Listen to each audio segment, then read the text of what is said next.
My guest today is Christie Aschwanden, an award-winning science journalist and the author of the New York Times bestseller, Good to Go, What the Athlete in All of Us Can Learn from the Strange Science of Recovery. She was previously a health columnist at the Washington Post, and she's written for outlets like the New York Times and Runner's World, with the added perspective of having been an elite athlete herself. In this conversation, we cut through the noise around recovery hacks and get brutally practical about what actually moves the needle. We also explore the difference between overreaching and overtraining, why training more doesn't always bring better results, and how masters athletes can train hard without burning out. We also get into the psychology of recovery, including how the placebo effect of using recovery protocols that have little to no science behind them can actually enhance recovery. Finally, we discuss how to use tools like HRV without letting them replace your own judgment. If you've ever felt overwhelmed by recovery advice or unsure whether you're truly adapting or just getting tired, this conversation will give you a clearer framework and a more grounded way to think about training for the long term. I hope you enjoy my conversation with Christie Aschwanden on the Endurance Lab podcast. You wrote the book Good to Go, which was a book about optimizing recovery. As a science journalist, you could have written a book about any topic within the realm of science. And even if you narrowed that down to just sports science, there were countless areas that you could have explored. What drew you specifically to research and write about recovery? Yeah, that's a great question. So it kind of started off, my backstory is I'm an athlete myself, or I was. I mean, I guess I don't really compete anymore. I'm just do stuff for fun now. But I used to be a competitive athlete. And of course, at that time, this was like in the 90s and 2000s, up until, the 2010s. Recovery was always considered important at that point, but all of a sudden I was seeing all of these products being marketed for recovery, which was something new since I had retired from serious racing and elite sport. And I thought, what is this? And as a science journalist, I was interested in the science and thinking, what is it that I was missing out when I was an athlete, and could I have done this better? And the other thing is, as an athlete, and I don't think that I was unique at all in this respect, I feel like recovery was sort of my weak point. It was the thing that if I could go back in my career and do something differently or do something better, I think that's the thing that would have really made the difference. I tended to always be overtrained. And part of this was that, I was looking around and seeing what everyone else was doing, and they were training so many hours. And, it turned out in retrospect, I realized that I'm someone who doesn't need a ton of hours to get fit. And in fact, I get overtrained more easily than maybe some other people do. And I would have been better off backing off. And I figured this out, but not till, toward the end of my career. And I wish I could have gone back. And, while I was working on the book, I interviewed so many elite professional athletes, and so many of them told me the same thing. These are people that are still competing, but that said, I've really, when I was younger, I didn't take it seriously. I didn't do it right. And, as I've gotten older, I've realized how important it is and how much I need to really pay attention to it. So that was kind of what got me interested. And then I think it was really, wanting to use my skills as a science journalist to look at this stuff and say, is there something here? Am I really missing out, or is this just a new wave of marketing? Yeah. I mean, there's so much hype and gadgets about recovery these days, right? It's just overwhelming, and it seems like something new is always coming on board. But if we strip all that away, what would you say is a truly evidence-based recovery protocol for, let's say, a midlife runner? Someone navigating the ups and downs. This is pretty easy. It's so much easier than all the marketers would have you believe. Get enough sleep. Really, I think if there's one thing you can do, it's sleep. You could put every single other thing together and it wouldn't be as potent as sleep in terms of recovery. That's literally when your body, recuperates, it repairs, it replenishes. Sleep is just so important, and it just blows me away. I go and give these talks, particularly with sort of, CEO types. They come to me and they say, oh, well, what about this supplement or this thing? And I say, how many hours are you sleeping per night? I say, 5 hours. And it's like, you're focusing on the wrong thing. There's really nothing that can help you more for recovery than sleep. That's number one. And, it's something that everyone sort of knows, right? But it's very hard to get it right. And people just tend to dismiss it, particularly now when everyone has all these devices and all of these things vying for their attention. I think it's really easy to, go to bed later than you wanted to. Most people have some sort of hard time when they need to get up they can't just sleep in until they're done sleeping. Although if you can do that, that's ideal. And I would really suggest, if you're not sure how much sleep you need to, maybe when you're on vacation or something, pay attention to that. Take some nights where you're really sleeping, going to bed and sleeping till you're, without an alarm, to see that for most people, it's between, 7 and 8 hours. And if you're getting less than 7.5 hours, I would say you really need to consider whether you're getting enough sleep. But in fact, I talk about a study in the book they did with some college athletes, and they asked them to, they can't force them to sleep, but they asked them to stay in bed for an extra hour or two. I think they got up to 10 hours in bed, and their performance went way up.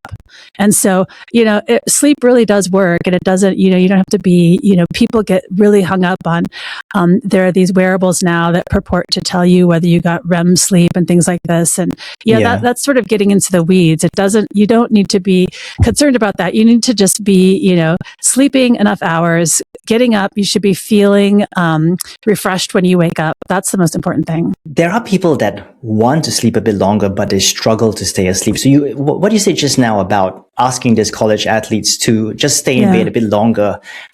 If someone is trying to get 8 hours, but they're lying in bed and they can't stay asleep or they can't fall asleep, how much efficacy is there in just being or spending the time in bed with your eyes closed, what you would call non-sleep deep rest, right? Does that help with recovery, even if they're not fully asleep? It really does. And part of it is just teaching you, we sort of have these monkey brains that are always on. And sometimes you just need to practice being still and stilling your mind and all of that. And a couple of things I would recommend for people that are having this, where they're having trouble staying asleep or they're waking up, take the phone you should have the phone out of your bedroom. You should not be having the phone right there. But I would also, and I know maybe you need an alarm clock, but turn the clock around. Do not look at the clock when you are in bed. Wait, if you have to get up at a certain time, that you have the alarm on and it will wake you up. But what happens is people wake up and then they see the time and, I have this many. No. Stop. You have to stop ruminating. And it really, I know this seems like a weird little trick, but it really does work to sort of turn off that endless, thinking about it, so that you're in your head. You don't know what time it is. It could be 1 a.m. It could be 4 a.m. You don't know the difference, and you just need to rest and try and sleep. And oftentimes that will help. Obviously other just sort of good sleep hygiene things, you want your room to be dark, needs to be an appropriate temperature, a little bit cool, but not too cold. You don't want a lot of noise, all of this kind of stuff. Now there are high-tech products that we can put on a bed that modulates the temperature. What do you think of that? Do you think that helps in improving sleep quality? I mean, it could. If it's something where the temperature in your bedroom, you're getting too cold or you're getting too hot, and that's going to help you, sure. Like, I'm not against it. I would just tell people, don't try and solve problems that you're not experiencing yet, or worry about things that aren't, focus on the things that are really, and get the 8 hours first. Exactly. Get the 8 hours. And, I can imagine many scenarios where such a technology would be helpful, but I think, don't start turning to that until you really know that you have a problem or something that's preventing you from sleep. And so often, I mean, really, it comes down to people don't prioritize sleep like they should. I mean, you should really think of it as an extension of your training, and you really need to get that sleep, and you need to, make sure that you're not doing things like being on a screen right before bed. That can, prevent you from falling asleep. Drinking too much alcohol, drinking alcohol close to bedtime, that can, it can help you sometimes fall asleep, but then your sleep will be not as good, and you may wake up as the alcohol's wearing off. That's very common. So, personally, I think that a drink can help you relax. Sometimes it's not necessarily something that you need to give up, but, making sure that it's appropriate and you're not drinking too much, or you're not drinking maybe on the times when you really need to be resting. So sleep is the biggest lever. Are there any other levers that someone can pull? Or to, if someone is already getting that 7 to 8 hours and they're religious about it, going to bed at a certain time and waking up at a certain time, 7 days a week, what's the next tier of levers that someone can pull? As I'm closing in on 50, long runs, race-based efforts, and harder sessions leave me with more muscle soreness and fatigue than my younger self. Well, that's part of being a midlife runner. And when recovery slows, performance progression slows with it. After learning more about the research behind red and near-infrared light therapy, I became increasingly interested in using it as part of my post-workout routine. And while no recovery protocol will ever outperform quality sleep, red light therapy has become a core part of my post-workout recovery strategy. However, the issue with red light panels is practicality. They're bulky, expensive, and require you to stand or sit still in front of them. That's not always realistic. That's why I like the Nova Labs Light Pad. I can strap it directly onto my leg and focus on the areas that need the most attention after hard sessions. It's lightweight, easy to travel with, and I can even plug it into a portable battery pack and move around while using it. That flexibility makes the Nova Light Pad easy to use consistently, and consistency is what really matters. For me, it's been a practical way to help manage post-workout soreness so I can be ready for the next hard session when the training plan calls for it. As a listener of the Endurance Lab podcast, you get an exclusive 15% discount on all Nova Lab products. Use the link below and the code ENDURANCELAB15 at checkout so you can recover better and train more consistently. You might relate to this. Have you ever had a stretch where your training is progressing well? Then you do one big hard workout and everything changes. You're sore for days, you feel flat, something starts to hurt, or you just can't quite hit the paces you were hitting a week ago. That doesn't happen because the workout was bad. It happens because adaptation and recovery at midlife simply aren't the same as they were at 25. Here's what most masters runners miss. It's not the big workouts that move you forward, but the steady compounding of training weeks you can repeat. When training builds gradually through small increases, controlled efforts, and proper spacing between harder sessions, your running performance improves. That approach took me from a complete beginner to a sub 20 minute 5K, a 40 minute 10K, and a 3:05 marathon, all within just 2 years in my late 40s. Nothing extreme, just structured progression designed for this stage of life. So, if you want to stop guessing and follow a plan that builds you up instead of breaks you down, I've created simple, structured plans for 5K, 10K, half, and full marathon, each aligned to specific goal finish times. Pick a goal, follow the structure, start building properly this week. You find the plans through the link below. Someone is already getting that 7 to 8 hours and they're religious about it, going to bed at a certain time and waking up at a certain time, 7 days a week. What's the next tier of levers that someone can pull? Yeah, I have a short list, and sleep is by far the most important. But I would say that after that, well, there's a couple that are maybe similarly important. Sleep's the big one, and then all of these others are sort of very important, but not. You could add them all up, and they wouldn't be as important as sleep.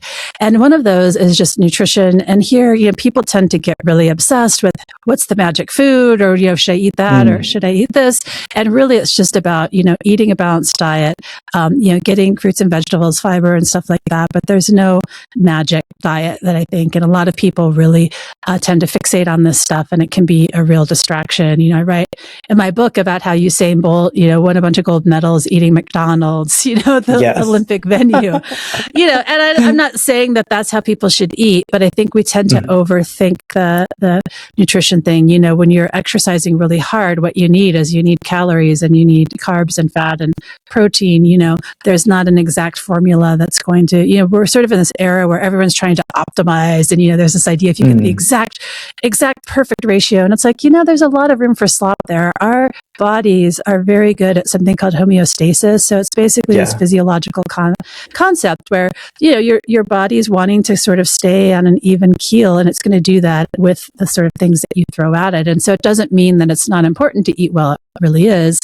But I think that sometimes, I think athletes too often go in the other direction where they become so obsessive about their diets where it can actually become a problem, and their underfueling in particular is a very common thing. So you really want to make sure that you're fueling enough for your workout. So nutrition's one. Another one that I think gets really neglected is stress reduction. And I say reduction, and actually stress management is probably even a better way of putting it. We can't eliminate stress from our life, but we really need to manage it. And if you don't have your stress under control, it's going to affect your performance. It's going to affect your recovery. And, to your body, stress is stress. People don't realize sometimes that, if you're really stressed out about work, or you're having trouble in your relationship, or, with college athletes, sometimes it's during finals week, that's a time when you need to really prioritize rest, give yourself some more rest. If you are in a really stressful period for some reason, you have a big project due at work, you have some sort of thing going on in your personal life, finals, whatever it is, that may be a time when you want to actually back off your training. So exercise can be a really great stress relief, and it can be a very important part of stress management. But, those hard workouts and overload and all that may not be the right thing. So really taking that into account and thinking about those stressful times as being, just as important to recover from as a hard workout. And another one that I would add to that I think people don't always recognize is travel. Travel is very stressful on your body, particularly if you're going across time zones. Now suddenly you're sleeping in a, not your own bed. You may, for whatever reason you're traveling, you may be going to bed at a different time, getting up, all of this. This is stressful. And I think you need to really take that into account and give yourself a little extra rest with that and not try and just push through, because again, it's just, stress is additive. It's not, you can't just dismiss it and think it's going to go away. It's affecting your body. And then another thing that I think is really important is I think people really need to set aside some period of time during their day. This needs to be a daily habit, a ritual where you just have some time that is, you have no expectation of being productive. You're not trying to do anything, but you just need some time where you're truly relaxing. And this can be, putting your feet up, reading a book. It could be, going for a walk with a partner, or, but it needs to be where you don't have, the earbuds in and some other person, and I know we're on a podcast right now, but you need to sort of spend some time alone with your own thoughts in your own body, just really chilling out, and I think we've sort of lost the ability to do that. And people are always wanting to do more and always be doing the right thing. And you can't just be doing one thing, you need to be doing 3 things at once. And I think there's a real restorative power to just taking some downtime to rest or relax and not have that expectation of being productive. Yeah, I mean, so well said. I fall into the camp of having to do 3 things at one time. When I go for my runs, I'm listening to a podcast or I'm listening to an audiobook and trying to maximize, because time is such a valuable commodity for all of us in this day and age, right? So I think it's not easy, but you're right. We should be spending a bit of time just to unwind, right? And once in a while, I tell myself, okay, I'm going to go for an easy run, no earbuds in nature, and just let the mind wander and just enjoy being in nature, running through the forest or something like that. Absolutely. It's so restorative. And I think even sometimes, leave your watch at home too. You don't need to GPS this run, really. I personally, don't usually listen to music, or I never listen to a podcast when I'm exercising, unless I'm for some reason having to exercise in a gym, which I hate. But then you need a podcast going. And once in a while, if I'm going out for a run and sort of not feeling it, I'll put some upbeat music and something that just sort of has a nice beat or whatever. So I'm not saying, a lot of people really like music, and that's fine. But I find that just being outside in nature and connecting with nature is really, really helpful too. And then if I am doing, I don't do so many of these now, but a hard workout or intervals or something too, I really want to be focused, and I want to be focused on my body and how I'm feeling and all of that. And sometimes, having those external factors aren't helpful. Now, on the other hand, if you're trying to go hard, having some really, good music can be helpful too. So again, I don't want to dismiss it, but I think sometimes we get so much in the habit of distracting ourselves from everything. It's like, at some point you need to choose to be present. Exactly. Yeah, you're right. The dichotomy between volume and intensity, you talked about going hard and doing intervals just now. Which do you think is harder to recover from, high volume or multiple high intensity efforts? I don't think there's a good answer to that. I think, it's very context specific too, high volume, you're going to have to recover from that. And lots of times, your intent there, right, is to sort of, all of this training is intended to provoke a training response, right? Like you're not just training to make yourself tired, you're training because you want to provoke a particular response in your body. And I guess I would just say that, we tend to always, and I think a lot of, so many athletes are so focused and they're so, go, and they want to do more, and they don't want to leave anything out there. But sometimes that's sort of the wrong way to look at it. So instead of thinking, what's the most I can do and still recover, you can flip that around and say, what's the least I can do and get the benefit that I'm looking for? What is the least amount of training I need in order to get stronger, fitter, faster? I just wrote a story for the New York Times about minimum effective dose training. And I think it's a really interesting concept that really does have science behind it. And it's this idea, training is a stress on your body. And so, so many athletes, particularly endurance athletes, struggle with overtraining. And so, if you sort of flip this mindset around, and so instead of saying, I need to lift as hard and as often as I can, it turns out for strength training, you get really good benefits from not that many workouts, and doing more just sort of makes you tired. It may increase your risk of injury. And so I think sometimes just being mindful about that and being mindful of how am I recovering? And, when you are training hard and doing particular things, if you have a training plan, there's maybe periodized, there's a lot of different ways of going about this. So, at some point, if you're never getting tired, you're not training hard enough, right? Like that's part of, what you're expecting. But, the whole intention, again, is from a physiological perspective, you're trying to provoke these changes. And so you need to be going hard enough to do that and taxing your body, stressing your body in a way that those changes happen. But you don't want to do it so much to where, there's sort of diminishing returns. And so you want to stop before you hit that line. There are two kinds of fatigue that we experience as an athlete. There's the central nervous system fatigue and muscular fatigue, right? Yeah. Should recovery strategies differ for each? I don't think so. I mean, I think, this is a real distinction, but I think at the end of the day, it's really about giving your body the resources. And so whether it's just central fatigue, that tends to be something that may come back a little quicker. Whereas, if you're having muscle fatigue or soreness, that may be a sign, that you need a little more time to recover. And one thing that I'll mention here is that, overtraining and sort of being under recovered. It's interesting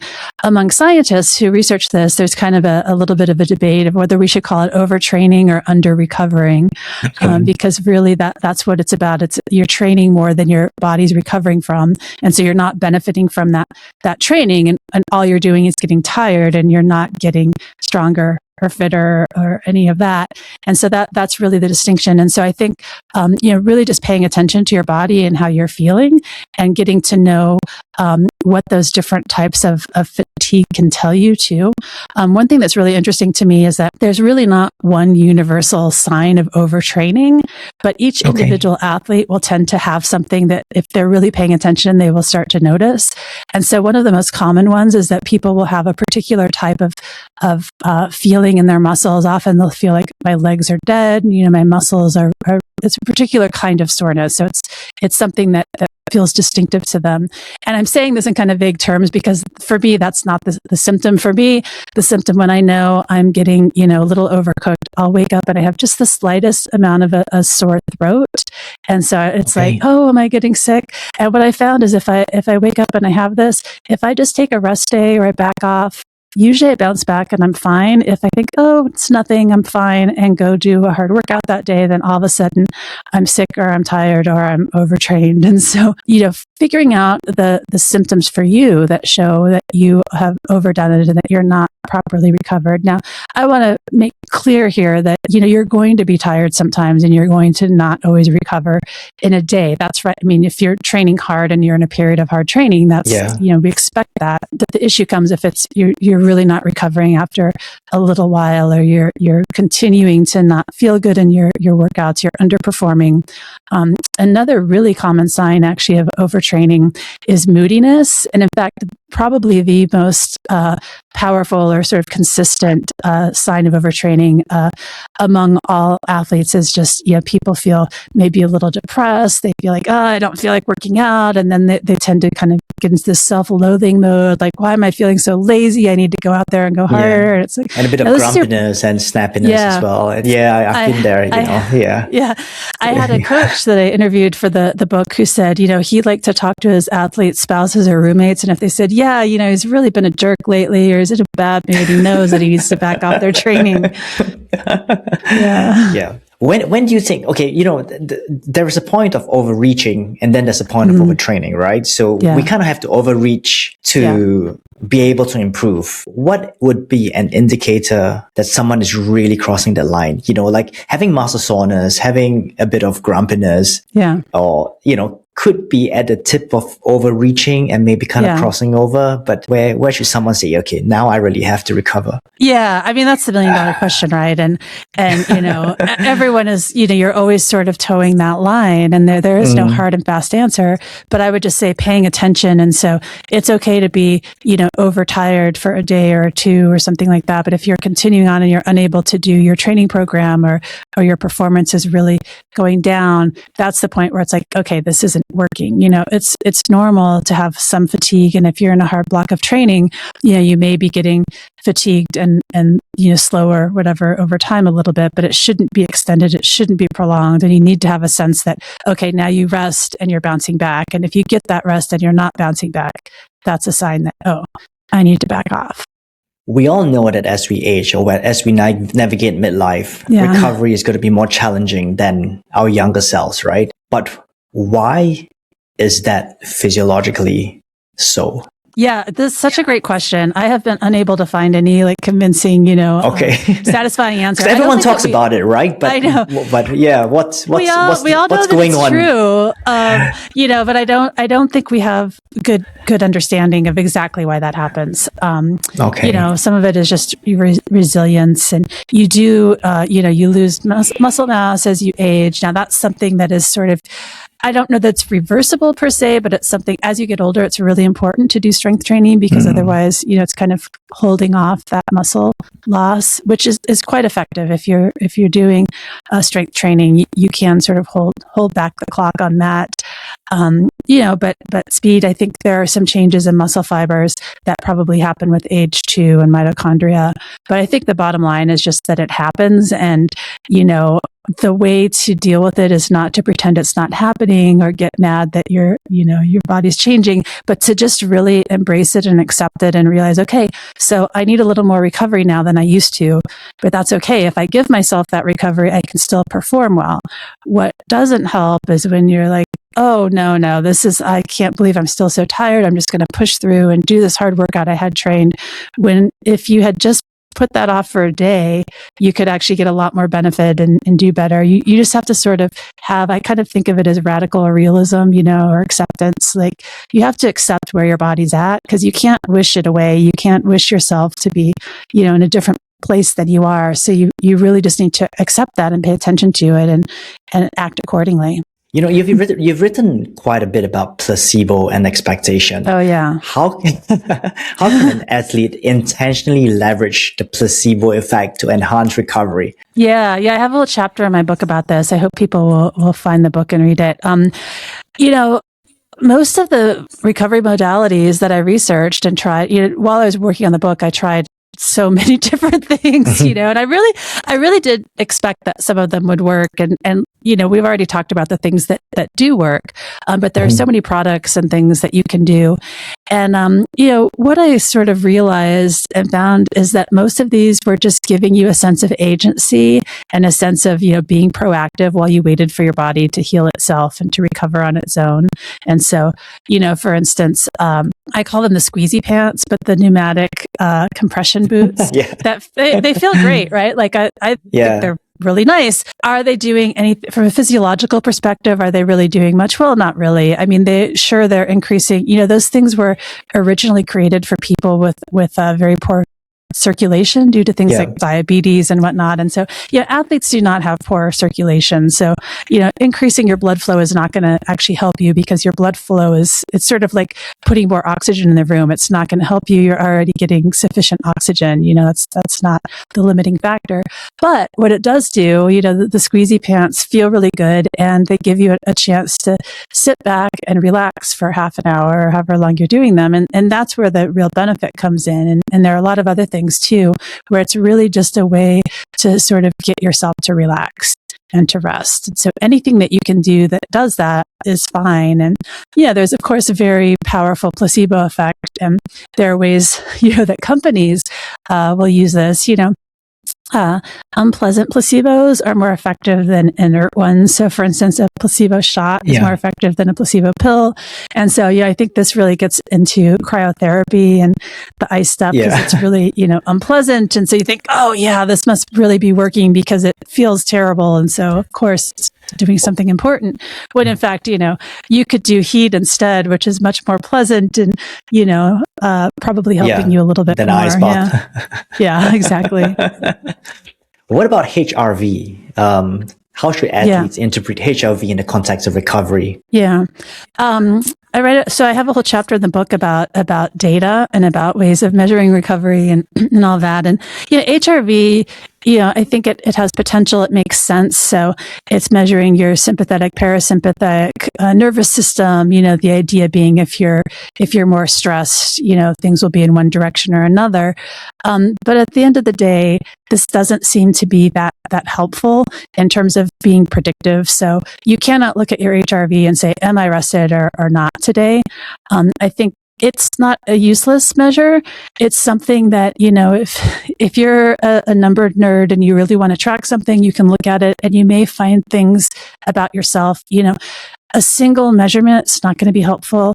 What's more helpful is to be tracking it over a long period and kind of noticing patterns and things. So are you noticing? I talked to one athlete who said, he was using it and he noticed that if he didn't get enough sleep, his HRV would change, and that was noticeable.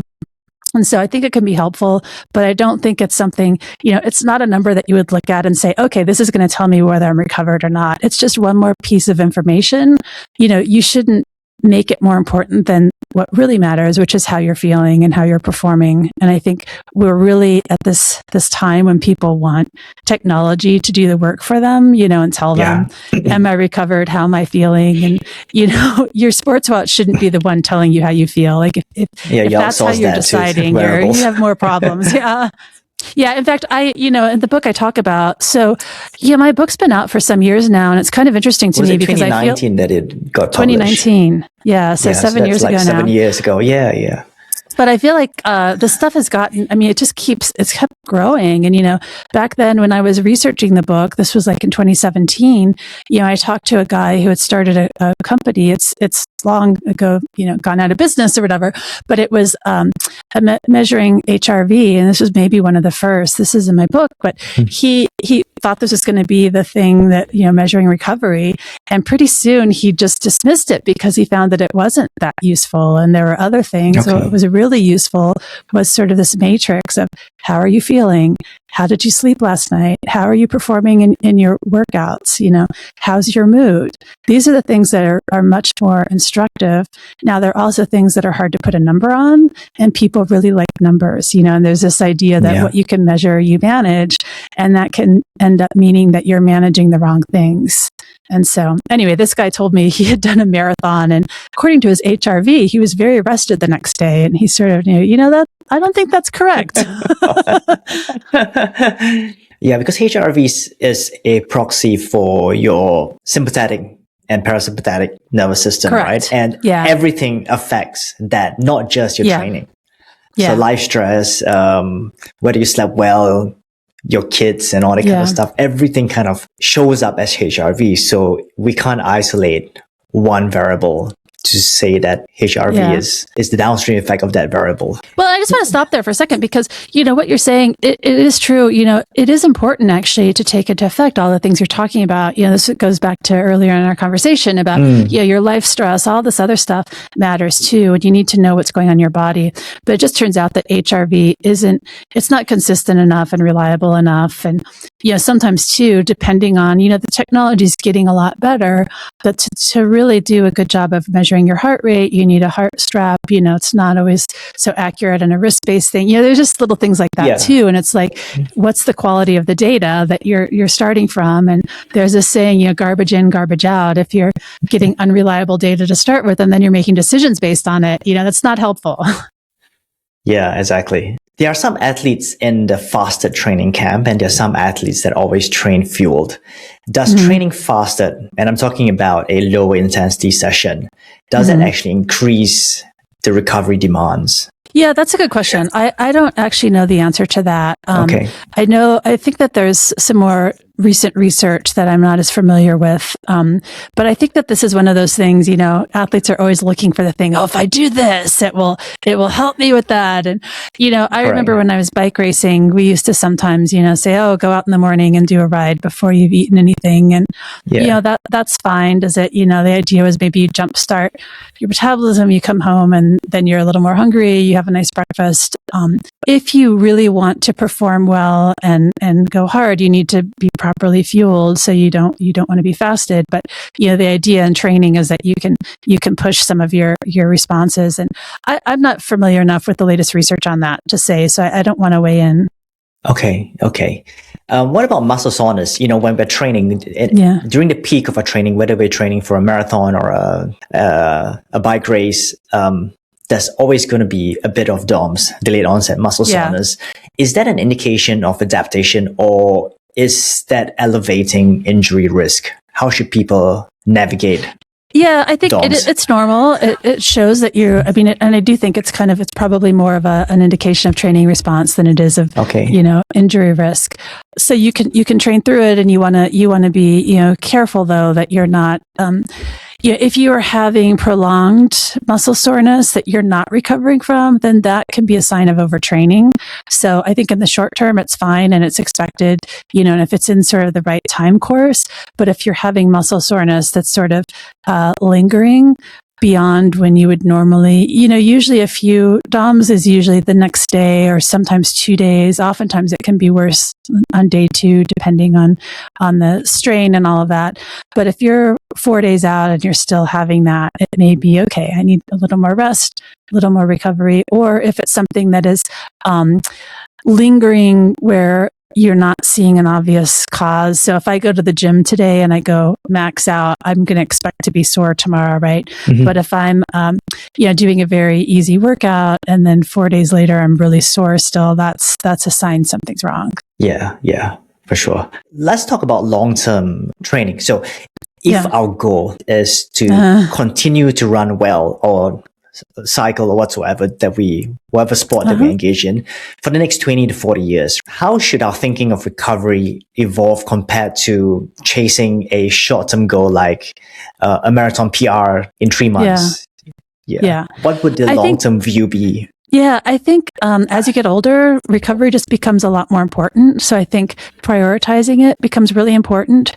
And I think part of this is adjusting your training too, so that this goes back to our earlier conversation about what's the minimum effective dose, right? Like, so maybe you're not doing quite as much overload and you're trying to, reduce the strain a little bit. You want to induce those adaptations, but you want to make sure that you're not overtraining, because you're going to require more recovery than you used to. So, you need to maybe incorporate a little bit more rest day. The other thing I think that happens as we get older is we just have more things going on in our life, right? When you're 20, you're a little more carefree and whatever, but as an adult and as a midlife adult, you have probably a lot of stresses and strains and responsibilities and all of that. And so again, these are stresses on your body that you need to take into account. And so really thinking about that and making sure, if you're traveling, maybe you take an extra rest day when you get there, or you figure out how can I continue my training when I'm away in a way that's not going to be adding to the strain. This should be helping, not hurting you, right? Yeah, exactly. Yeah. And I do think too, as you get older, sleep becomes even more important. And again, I think it can be a lot harder as you get older to sleep well. And sometimes as people get older, they start to develop problem sleeping, and that's really difficult. And that can have a lot of different causes. So I don't want to pretend to have all the answers there. But I think this goes back to really having that good sleep hygiene. I'm telling you, try the thing, hide your clock. It will change your life. It really does help. But, and some of it does come down to, if you start to feel really stressed about sleep, it can form this sort of, vicious cycle on this feedback. Yeah, it makes it worse, isn't it? Yeah. It does. Yeah. And in fact, I think a lot of the wearables can track sleep, and that's fine. And they're pretty good for just like how many hours were you sleeping? They do a pretty decent job of figuring out how much you are moving around and all that. But I wouldn't put too much, some of them will try and tell you how much REM sleep you got. And those just really aren't reliable. That requires more sophisticated sensors. And really, again, at the end of the day, what really matters is that you are in bed resting for that time. And so if you get too far in the weeds, you can start stressing about things that, it's just not going to help you. Yeah. I used to track my sleep, but I don't anymore because I've come to realize that it's very reactive and it's not proactive. You get the data after. Yeah. But what are you going to do about it? Well, that's a really good point. I think it's really important, regardless of what you're measuring, before you even decide to do it, figure out, why am I tracking this? What is it telling me? Is it really measuring the thing that I want to know? Is this a good proxy for is this a good measure of the thing that I really care about? And then how is it going to change what I do? And if it's not going to change what you do, then there's no sense in tracking it, right? Yeah, exactly. That's why I stopped. I can't change how much REM sleep I get. Yeah, right. The only thing I can do is optimize my pre-sleep routine. But that's right. Then whether I get 1 hour REM sleep or 3, there's nothing that I can do apart from look at it and say, oh crap, I only had 1 hour or 15 minutes last night. Right. So I decided, no, I'm just going to make sure that my pre-sleep routine is good. The hygiene is good. And, the room is dark, is cool. I have my eye mask on and earplugs on and, all the funny stuff. My wife says I look really funny when I'm sleeping because I've got so many stuff on me. Yeah. I'm a fan of the eye masks because I find I'm kind of a night owl. My natural, this is another thing actually, taking into account your own natural rhythms. And I tend to be a night person. And so, I'm lucky because I have a life and work where I'm able to, I don't usually have to get up at a certain time too early. And so I can sleep a little later. But when the light comes up, it can wake me up. And so just wearing an eye mask can really help me sleep and get that extra hour. I find that morning sleep is really good for me. And so anything that disrupts it, I try and get rid of. And, when I'm traveling, I always make sure to, use the blackout curtains if they're in the room. If they aren't, I'll use the eye mask. But, doing things like that to sort of deal with the sleep environment can be really powerful. Yeah. I also use the eye mask when I travel so that the room may be different, but consistency of having the same eye mask puts you in a bit of a familiar feeling when you're going to bed in a different environment. So I use that really as smart. a hack. Yeah. I love it. As we start to land the plane, what do you think is the most frustrating recovery myth that you think must die? Yeah. I think it's just this idea that you need to purchase something or that there's, some secret magic tool. It's really sort of this idea that there is something that you can buy or some device that's going to help you. And the other thing too, I guess if there's one thing that really irks me, it's the supplements. I have a whole chapter in the book about supplements, but it can be summarized in one word: don't. There's just no good evidence that there are any supplements that are going to help your recovery. Supplements are very loosely regulated. There's a very good chance that you will end up ingesting something that you didn't want to. Elite athletes who are subject to drug testing are really counseled to stay away from this stuff because, there are so many athletes who have tested positive because of this. In fact, in the book, I talk about a swimmer who missed the Olympics because she tested positive from a supplement from her sponsor. And that's a whole nother issue, right? Is that, you have all of these supplement companies that are sponsoring teams. And so on the one hand, you have the anti-doping agency saying, please don't take this stuff. And then, your team's being sponsored by the manufacturers. So and this really creates the idea that people think, oh, everyone's doing this and it's really important, but it's not. Yeah. Well, at least now there's this NSF certification for sports that supplement companies can get, or what's the word for it? Tested for. Yeah. Which kind of helps. It's still useless though.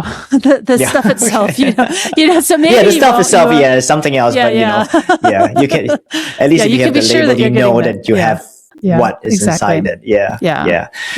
All right. Before we run out of time, Christie, my last question for you. What does endurance mean to you? Oh, that's a good question. I think it really is about resilience and staying the course and yeah, I've never been asked that before. That's a good question. Well, it's a question I ask all my guests at the end. It's my closing question. Yeah, it's good. Yeah, I think it's really about, going the distance, continuing on, resilience. When you're doing an endurance event, you can often go through, I'm talking kind of about longer endurance events, all of the different phases of, this is great. Oh no, why am I doing this? I'm getting tired. Why did I think this was a good idea? It's all of the sort of cycles of life. Yeah. And then you finish and you think that was great, Yeah. So, yeah. All right. Christie, thank you so much for spending some time with us. Oh, thanks for having me on. It was such a pleasure. If there were topics in this conversation that you'd like me to go deeper into with this guest, leave them in the comments. If there's enough interest, I'll invite the guest back onto the show and dedicate an episode to a deeper follow-up conversation. Thanks for watching all the way through, and I'll see you in the next episode.